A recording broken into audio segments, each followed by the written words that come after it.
And a very good evening, everybody. I'm John Cole. Not very easy to make an all-state team. It's even more difficult to make an all-state team in a different sport, but that's exactly what a Coyote Jr. has done this year, a member of the all-state basketball team. Last year, a member of the all-state football team. Wow.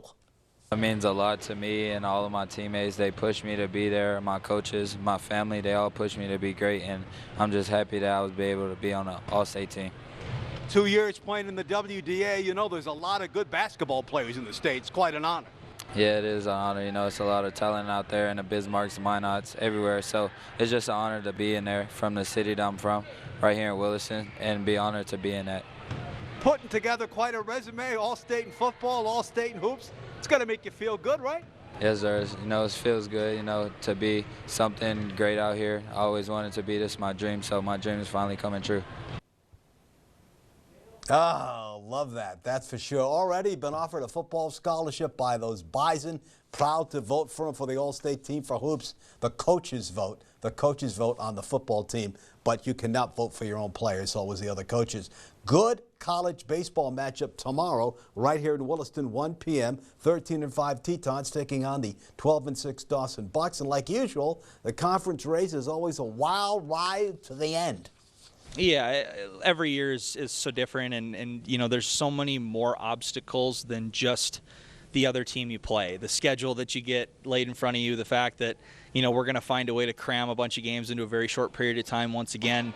The weather isn't exactly cooperating with us accordingly, and so I think as we look to progress, you know, with the conference, Bismarck's going to be really tough. Miles is going to be really tough. Dawson's going to be really tough.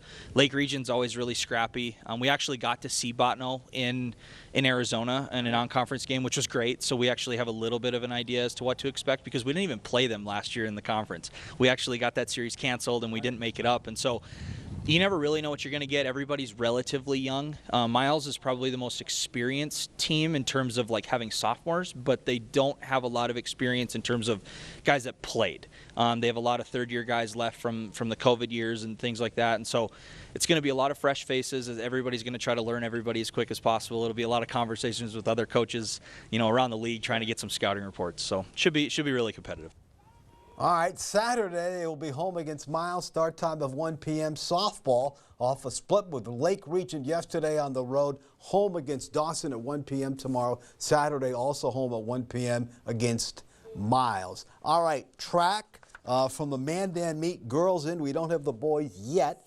Bismarck wins at 171.5, Minot 121, Mandan 99.5, Legacy 92, Century 67, the Yotes 34, and Watford City 32. After taking 2 out of 3 from the dreaded New York Yankees this week at home, Twins welcomed the last place Royals to Target Field. Let's see how it all went in that one. Bottom of the 4th, Twins up 3-1, 2 on, 2 out.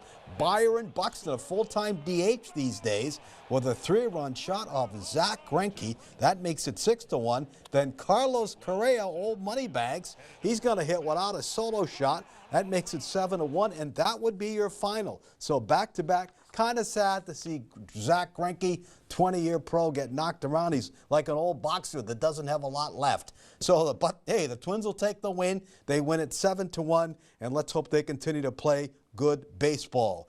We can tell you this, that Bama quarterback Bryce Young taken #1 by Carolina in the National Football League draft. Not very big, but he finds ways to beat you, and you certainly cannot measure the heart. That is for certain. Now, the Vikes moments ago took their first-round pick, and they went with a wide receiver, Jay Addison from USC. So a big-time program. You wouldn't think they'd go after another receiver, that they'd go after some guys who can play defense, but anyway, they didn't ask me, so they have gone after a Wild receiver.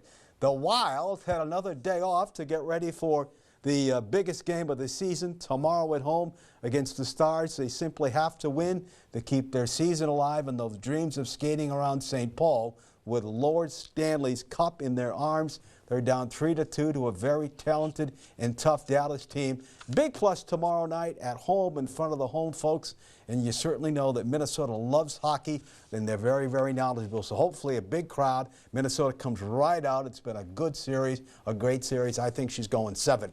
Let's take a timeout on First News at 10.